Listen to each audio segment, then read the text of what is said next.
오늘 함께 묵상할 성경 말씀은 예레미야 9장 2절에서 16절 말씀입니다. 예레미야 9장 2절에서 16절 말씀입니다. 오늘은 12절 말씀을 읽겠습니다. 지혜가 있어서 이 일을 깨달을 만한 자가 누구며 여호와의 입의 말씀을 받아서 선포할 자가 누구인고 이 땅이 어찌하여 멸망하며 광야같이 불타서 지나가는 자가 없게 되었느냐. 아멘. 오늘 함께 생각할 주제는 너는 누구냐입니다. 예레미야 9장에서는 예레미야의 눈물과 탄식, 슬픔이 계속해서 묘사됩니다. 그리고 이 눈물과 탄식의 이유는 사랑하는 자신의 조국 이스라엘을 향한 하나님의 심판 때문입니다. 여기서 우리가 체크할 부분은 예레미야의 태도 그리고 우리의 삶의 방향입니다.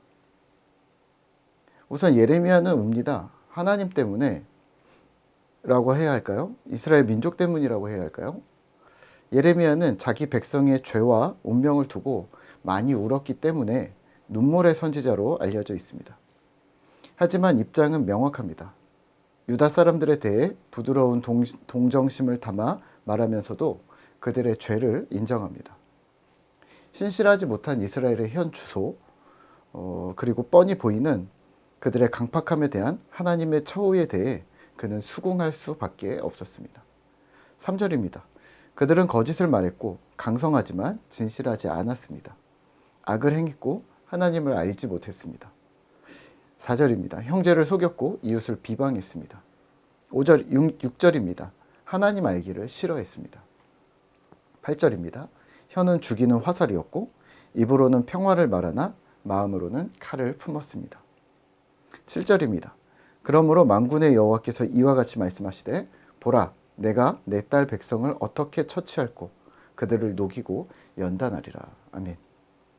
이스라엘의 패역함에 하나님의 심판은 매우 가까이 임박해 있었습니다.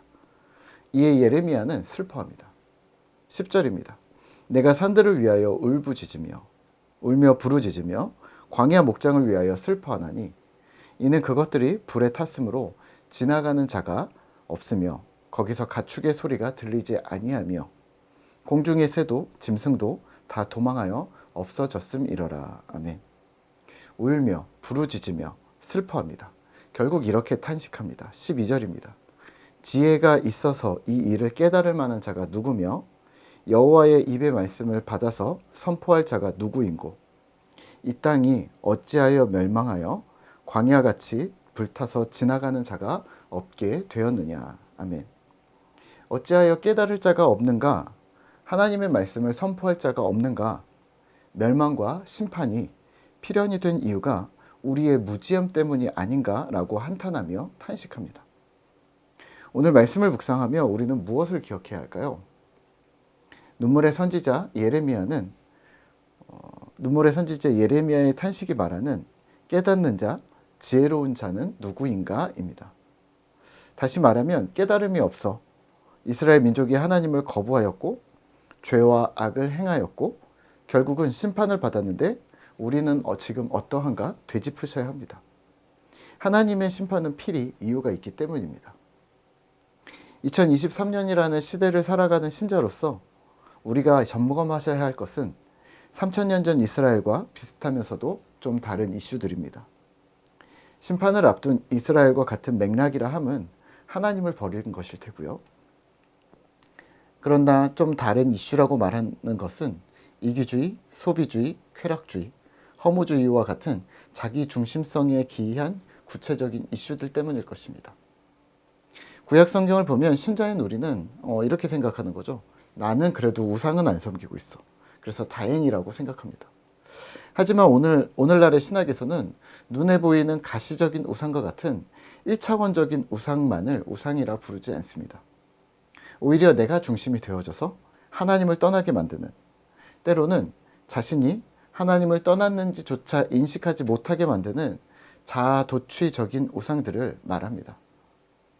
이기적인 마음과 그런 생활 패턴, 소비주의와 쾌락주의와 같이 먹고 마시고 쓰고 사용하는 것이 주도적인 삶이라고 착각하게 만드는 것, 또한 나 중심의 자기의식의 한계와 구조에 대한 허무주의적 이성과 감성들이 이와 맥락을 같이 합니다.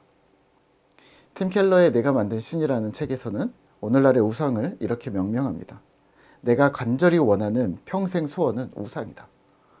풍족한 소유와 소비 속에서 영혼이 굶주리고 있다면 그것 또한 우상이다. 성취감에 도취되어져 있는 자들, 작은 일이든 큰 일이든 도취되어져 있는 자들은 하나님을 잡고 있는다. 권력, 문화, 심지어는 종교까지 하나님을 잃어버리면 우상이라고 말합니다. 팀 켈러가 말하는 우상 역시 금송아지나 향 피우는 거 이런 1차원적인 아닌 것이죠. 크리스토퍼 라이터의 이것이 너희 신이다 라는 책에서도 같은 맥락의 이야기를 합니다. 인간은 인간 스스로 만든 신에 스스로 굴복하고 있다고 말이죠. 돈이면 다 된다는 물질주의, 또 돈은 내가 써야 하고 써야 살아있다고 생각하는 소비주의, 또 내 감정, 내 생각을 주장하는 자기중심성, 세상의 법칙들을 믿음에서도 믿음에다가 적용하려는 세속화들을 경계하면서 이 우상숭배들을 위해 지금껏 인류가 벌여왔던 착취와 억압, 차별 등에 대해서도 비판을 합니다. 그러면 오늘 우리는 무엇을 해야 할까요? 내가 누구인지 살피셔야 합니다. 입술로는 평강을 말하는 자들처럼 신자라고 말하고 은혜를 갈구한다고 하면서 마음으로는 하나님을 잊고 사는 것은 아닌지, 실제 인생의 주인이 하나님이 아닌 나로 바꾸어 버린 것은 또 아닌지, 하나님을 알기에 힘쓰려 하지도 않고 그런 의욕조차 없는 비신자에 가까운 것은 아닌지 스스로 되짚으셔야 합니다. 오늘도 하나님께서는 우리에게 물으실 겁니다. 너는 누구냐? 그 질문에 당당히 제가 주의 제자입니다 라고 대답하는 신실한 꿈터 성도님들 되시기를 소망합니다.